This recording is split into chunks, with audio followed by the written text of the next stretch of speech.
గుర్రాలుంటాయని నమ్మడానికి ఎంత బాగుందో. బాలమిత్ర కథలో చదివ పగడపు దీవులు ఉంటాయని నమ్మడానికి ఎంత బాగుందో. నా కోసం రెక్కల గుర్రం ఎక్కి వస్తావని, పగడపు దీనికి నువ్వే నన్ను తీసుకెళ్తావని, ఇక ఏనాటికి అక్కడే మనము ఉంటామని నమ్మడానికి ఎంత బాగుందో.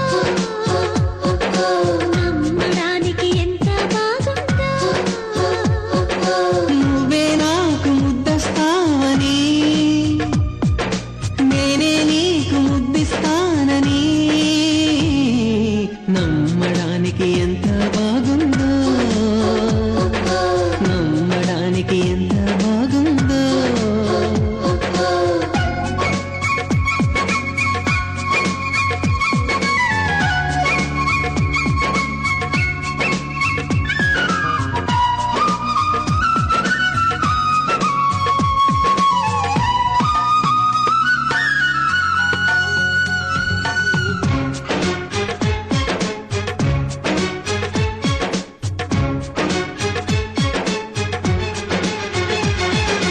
వరహాల బాటలోన, రతనాల తోటలోన, వజ్రాల మేడలోన, బంగారు గదిలోన, విరితేనెల్లో పాలల్లో తానాలాడేసి, నెలవంకల్లో వెన్నెల్లే చేసి, నలుదిక్కుల్లో చుక్కల్లే చిలకలు చుట్టేసి, చిలకే కొరికి దరికి జరిగి